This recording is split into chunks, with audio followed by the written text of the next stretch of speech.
Hey guys. Hi everyone. In this video we're going to give you our opinions on what we personally would skip if we only had one day at both Universal Studios Florida and Islands of Adventure.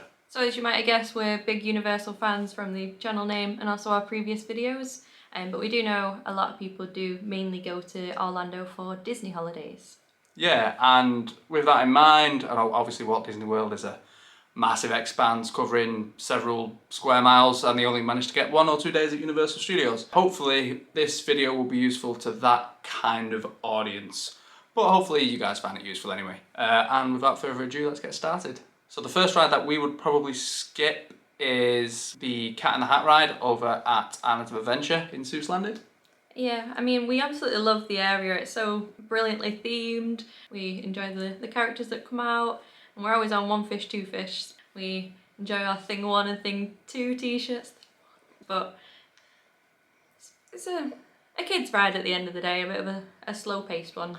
Yeah, it's, compared to the other rides in Seuss Landing, I would probably just skip it. The ride, originally when it was manufactured, it's meant to spin, and that kind of gives it a thrilling element. Well, not a thrilling element, but it certainly makes it a bit more exciting than what it is now, which is just a slow ride through. Yeah, like a dark ride. Yeah. Well, it is a dark ride, but it is old now. I feel like it's getting a bit old. Yeah, it's basically running in B mode. All of the parts that used to power it are over at Men in Black now, which I definitely wouldn't skip. There's better rides at Seuss Landing. The second ride that we'd skip is over at Universal Studios Florida. And this isn't one for the family. We'd skip Fast and the Furious. Yeah, It's neither fast nor furious. So the Fast and the Furious, basically you usually wait for quite a long time, probably less than you used to in the past, to be fair. But there are 2 long pre-shows. Yeah. And they're bad. They're really bad. They're a bit cringy. Yeah, and then the ride you get on a party bus. Of all the vehicles Yeah. they could have chosen, they picked the party bus with some disco lights. yeah, and the acting, I've got to say, like, they got such big names in there, like Dwayne Johnson and Vin Diesel and stuff, and like the acting in those pre-shows by those big names is so bad. I know. It's like they didn't care. Well, I mean, if you don't know, it's from the Hollywood, what do they call it, Backlot Tour. The Backlot Tour. Yeah. I'm sure it's called that. It's the Backlot Tour. But they didn't adapt it really for Florida. And it's a lot of screens. You're going past on your party bus with these screens, and it's, I don't know, a bit distorted at times with a guy the same size as the helicopter. You stole the words out. Yeah, Vin Diesel dangles off the side of the helicopter and is the size of that said helicopter. It doesn't make sense. And then you run over a bridge which is kind of, what do you call that? Like a bridge which is opening up, and you fly over that, and then it's done. It's like, what was the original mission? Was there... Yeah. We always think it should have been a bit like Test Track, something like that kind of ride that could have been better for this franchise. Fast cars. A fast That's car. perfect. Make a roller coaster. Yeah, well, yeah, sorry. Yeah, that's Not all that, anything. Just not a bus. Right. Anyway, you can probably tell how we feel about this. That's definitely our number 2 to skip. Obviously, if you like Fast and Furious, if you're a big fan of that franchise, you're probably going to want to ride it. We're not, so yeah. Alright, so the third ride that we're going to advise you guys to go ahead and skip is Shrek. Now, Shrek films are awesome. You're not disputing that. Yeah. No, they're really good. I imagine when the ride was first originally built, which I'm not entirely sure when it is, but I imagine it was revolutionary at the time. It's a 4D cinema experience. Yeah. Yeah, the pre-show is really cool. It's probably a bit strange if you watch a pre-show and then turn around and head out before the actual main attraction. But if you want to do that, just go ahead. So they've got like a few different effects. There's water. I think water sprays out in your face, doesn't it? I think there's a few, like, I don't know, a couple of different effects during the showing of it, so that you're involved, you feel like you're in the screens. I think that was meant to be the idea behind it. Since technology's evolved, we've got things like Minions across the way, and things like Spider-Man and Transformers. It just feels, again, a little dated, I think. You can actually see the film that they play in the theatre. I believe it's part of one of the Shrek films or a Shrek spin-off or something like that. Is it? You learn something new every day? You got one day at Universal, you're not there to sit down and watch Shrek for 15 minutes. But if you're a big Shrek fan, Yeah. you still If you're a go big Shrek ahead fan, and go watch. and see it. So the fourth one we'd advise you to skip would be Stone Force Acceleration over at Marvel Superhero Island at Islands of Adventure. It's basically a teacup spinning ride. It doesn't really get a long queue, but it's not the most thrilling ride when you've got Hulk, Doctor Doom, you've nearly got the Velocicoaster nearby now.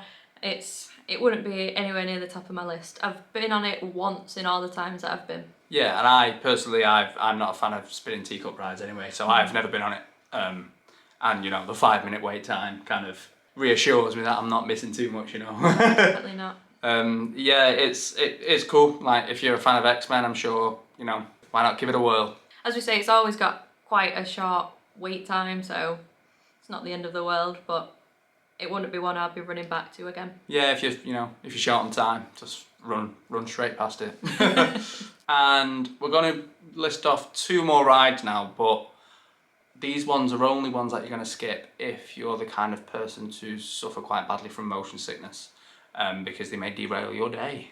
Yeah, so the theme in themselves, absolutely incredible. The franchise is very popular. Yeah, 2 obviously very recognisable names, but the Simpsons ride in particular for me is very kind of like, I don't suffer from motion sickness, but it does send me west just a little bit. And Harry Potter and the Forbidden Journey, which up until last year I didn't have an issue with. I don't know if I'd had one too many butterbeers, but it left me feeling very sickly. And I've heard that a lot. It's not one for people who suffer from motion sickness. It's kind of one of these robotic arms that takes you around the track and it's constantly spinning in every which direction, and there's a combination of like kind of, you know, physical props and screen kind of elements to the ride as well, and it can just become very kind of yeah, if you've had one too many butterbeers, as you say, it can be Makes your tummy a bit topsy-turvy. that's it. I mean, no, one thing to note though, with Forbidden Journey, you can walk through the Hogwarts castle, so it's set inside Hogwarts castle. It's like amazing facade to see,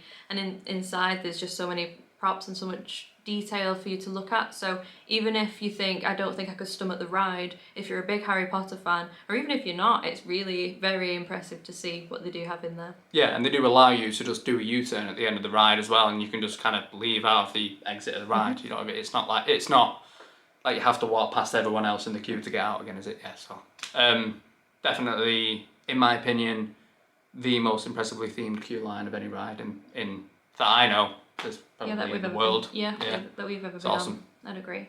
And with The Simpsons, I love the whole land of The Simpsons. I love how they've themed that.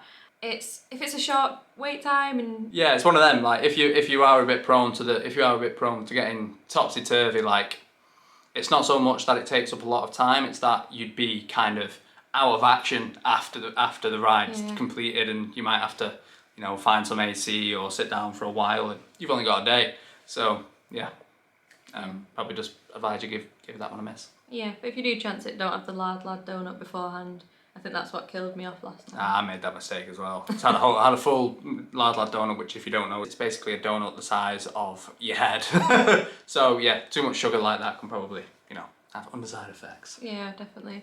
So yeah, these are the ones that we'd skip if we only had one day at the Universal Parks. Obviously, if you are a big fan of any of the franchises that we've mentioned, you're probably going to want to try them out at least once. And if you do love these rides, then that's absolutely fine as well. It's all our opinion. Take everything we say with a pinch of salt. You may have heard differently from, you know, other people who are fans of the park. A different opinion. This is we just want to put what we felt out into the world, I think. We've only covered rides in this video. We haven't covered any kind of shows or kind of places to eat. You guys are interested in the rides. Feel free to leave in the comments any rides which you guys would personally skip, and do give us a big thumbs up if you have liked the video. And do subscribe for our future videos as well. Thanks for tuning in, guys. Thanks for watching. Bye. Bye.